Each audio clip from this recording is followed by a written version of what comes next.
കരുവന്നൂർ കള്ളപ്പണ ഇടപാട് കേസിൽ CPM-നും നേതാക്കൾക്കും തിരിച്ചടി. പ്രതികൾക്കെതിരെ പ്രഥമദൃഷ്ട്യാ തെളിവുകൾ ഉണ്ടെന്ന് കലൂർ PMLA കോടതി. CPM നേതാക്കളായ K Radhakrishnan MP, AC Moideen, MA Varghese അടക്കമുള്ള മുഴുവൻ പ്രതികൾക്കും കോടതി സമൻസ് അയക്കാനും ഉത്തരവായി. അടുത്ത മാസം 4-ന് ഇവർ കോടതിയിൽ നേരിട്ട് ഹാജരാകണം.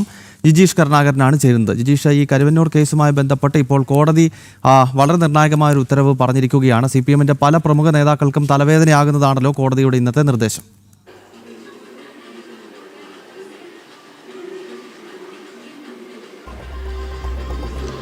ഗൗതം, വലിയൊരു തിരിച്ചടി തന്നെയാണ് CPM-നെ സംബന്ധിച്ചിടത്തോളം ഉണ്ടായത്. സാധാരണഗതിയിൽ ഇത്തരത്തിൽ സമൻസുകൾ നൽകുമ്പോൾ മുമ്പ് ഈ പ്രഥമദൃഷ്ട്യാ ഉള്ള കുറ്റം കോടതി പരിശോധിക്കാറില്ല. എന്നാൽ പുതിയ ഭാരതീയ ന്യായ സംഹിത വന്നതിന് ശേഷം അത്തരം നടപടിക്രമം ഉണ്ടായിരുന്നു. അതുകൊണ്ട് തന്നെ പ്രതികൾ ഉയർത്തിയ വാദം എന്ന് പറയുന്നത് സമൻസുകൾ നേരത്തെ അയച്ചത്, അതായത് 28 പ്രതികൾ, രണ്ടാം ഘട്ടത്തിൽ ഉൾപ്പെടുത്തിയിട്ടുള്ള 28 പ്രതികൾ ഉൾപ്പെട്ടുകൊണ്ട് തങ്ങൾക്ക് സമൻസ് അയച്ചത് നിയമാനുസൃതമല്ല കോടതി നടപടിക്രമങ്ങൾ. അതുകൊണ്ട് തന്നെ പ്രഥമദൃഷ്ട്യാ കുറ്റം ചെയ്തതായി തെളിയിക്കാതെയാണ് നടപടികൾ എന്നായിരുന്നു പ്രധാനമായും വാദിച്ചിരുന്നത്.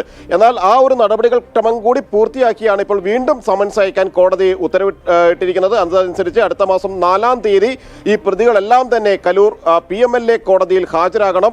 നേരത്തെ ഈ കുറ്റപത്രം സമർപ്പിച്ചതിന് പിന്നാലെ നടപടിക്രമങ്ങളുടെ ഭാഗമായി ഹാജരാകാൻ ആവശ്യപ്പെട്ടുകൊണ്ട് ഇവർക്കെല്ലാം തന്നെ സമൻസ് നൽകിയിരുന്നു. എന്നാൽ കെ രാധാകൃഷ്ണൻ അടക്കമുള്ള AC മൊയ്തീൻ അടക്കമുള്ള CPM-ന്റെ നേതാക്കൾ കോടതിയിൽ ഹാജരാകാൻ തയ്യാറായില്ല.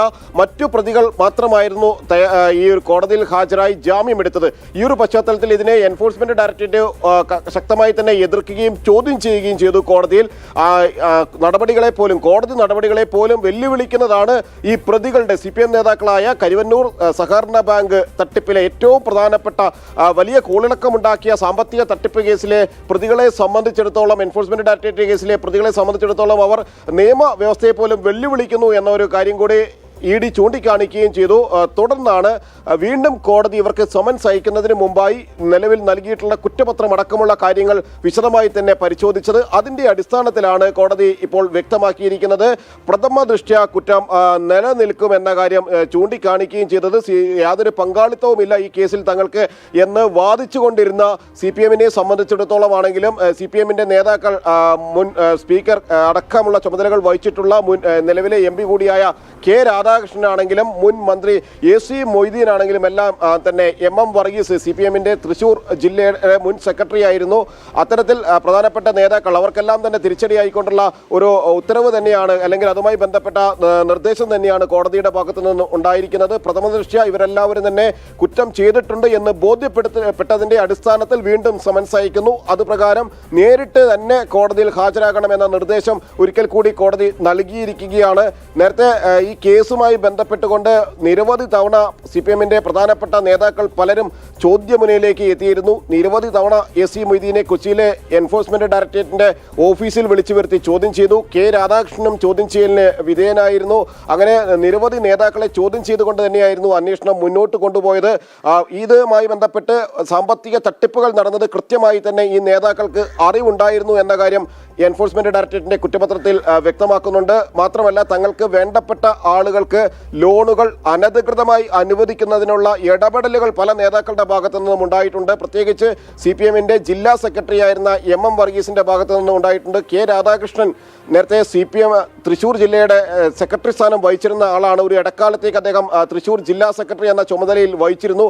ആ ഘട്ടത്തിലടക്കം കെ രാധാകൃഷ്ണനും അറിയാമായിരുന്നു ഇതുമായി ബന്ധപ്പെട്ടുകൊണ്ട്. കാരണം അവിടെ പ്രത്യേകമായി തന്നെ ഈ ലോണുകൾ പാസ്സാക്കുന്നതിന് അനധികൃതമായ ഒരു കമ്മിറ്റികൾ രൂപീകരിച്ചിരുന്നു. പാർലമെന്ററി പാർട്ടി കമ്മിറ്റി എന്നെല്ലാം പറഞ്ഞുകൊണ്ട് ഒരു കമ്മിറ്റി രൂപീകരിച്ചു. ആ കമ്മിറ്റി ആയിരുന്നു ആർക്കെല്ലാമാണ് ലോണുകൾ അനുവദിക്കേണ്ടത് എന്ന് തീരുമാനിച്ചിരുന്നത്. പാർട്ടിക്ക് വേണ്ടപ്പെട്ട ആളുകൾ, പാർട്ടിയോടൊപ്പം നിൽക്കുന്ന ആളുകൾ, പാർട്ടിക്ക് വേണ്ടപ്പെട്ട പണയം ഇടപാടുകൾ നടത്തുന്ന ആളുകൾ, വായ്പകൾ നൽകിക്കൊണ്ട് വലിയ തുക പലിശ പിടിക്കുന്ന ആളുകൾ, അത്തരത്തിലുള്ള ആളുകൾക്കെല്ലാം തന്നെ ലോണുകൾ അനുവദിക്കുകയും നിയമാനുസൃതമല്ലാത്ത നീക്കങ്ങൾ നടത്തുകയും എല്ലാമായിരുന്നു ഈ നേതാക്കൾ ചെയ്തിരുന്നത്. അതുകൊണ്ട് തന്നെയാണ് CPM-ന്റെ ജില്ലാ സെക്രട്ടറി സ്ഥാനത്തിരുന്ന മാറി വന്നിരുന്ന ബാങ്ക് തട്ടിപ്പ് കേസിൽ CPM-ന് വലിയ തിരിച്ചടി. CPM നേതൃത്വത്തിനെതിരെ പ്രഥമദൃഷ്ട്യാ തെളിവുണ്ട് എന്ന് കോടതി നിരീക്ഷിച്ചിരിക്കുകയാണ്.